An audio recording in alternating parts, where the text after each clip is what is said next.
tamaşaçılar, müəllimlər və şagirdlər, bugün verilişimizin ilk bölümüdür. Xeyirli olsun. Bu layihənin rəhbəri Leyla Qarazadədir. Bugünkü qonağımız dəyərli Ziyalı Mirşən müəllimdir.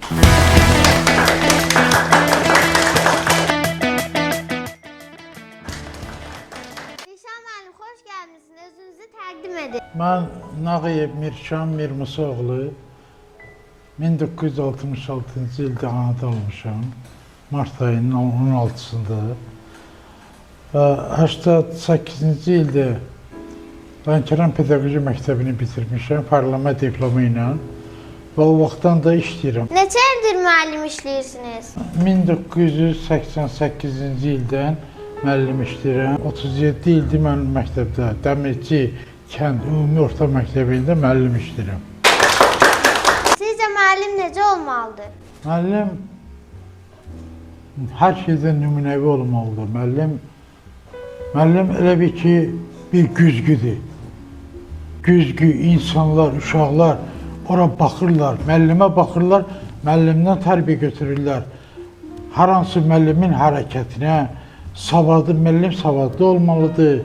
Müəllimin bütün hərəkətlərini uşaqlar özləri üçün nümunə götürürlər.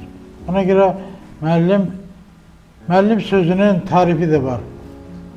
Deyir, bəşəriyyətin tarixi boyu toplamış olduğu təcrübənin əsaslarını yeni nəsillərə çatdırmaq məqsədi ilə xüsusi hazırlıq keçmiş adamlara müəllim deyilir. Müəllim belə olur.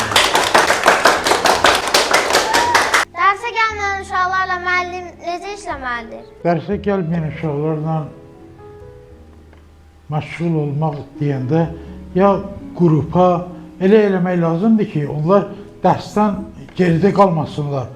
Ya qrupa tapşırıqları, mətnləri, nəysə bir misalları, məsələləri atılır, valideyn onlarla məşğul olur.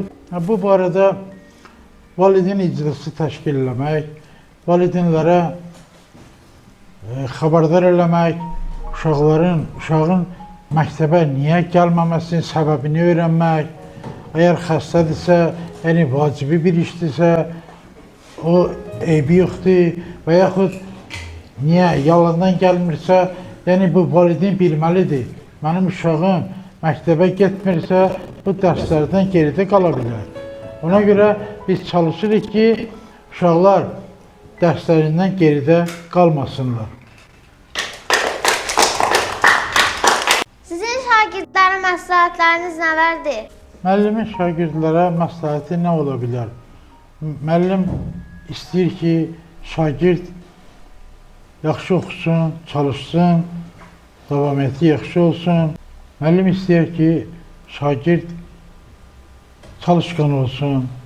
Müəllim istəyir ki, şagird tərbiyəli olsun, davamiyyəti yaxşı olsun, ağıllı olsun və onlar böyüyəndə onlardan xalqa, cəmiyyətə faydalı bir insan olsun onlardan. Yəni biz onu istəyirik. Biz istəyirik ki, bizim şagirdlərimiz ağıllı, tərbiyəli və savadlı olsunlar. Mirşən müəllim, dəyərli fikirlərinizə görə çox sağ olun. Bizə ayrılmış 5 dəqiqə vaxt yekunlaşdı. Növbəti buraxılışda görüşənədək.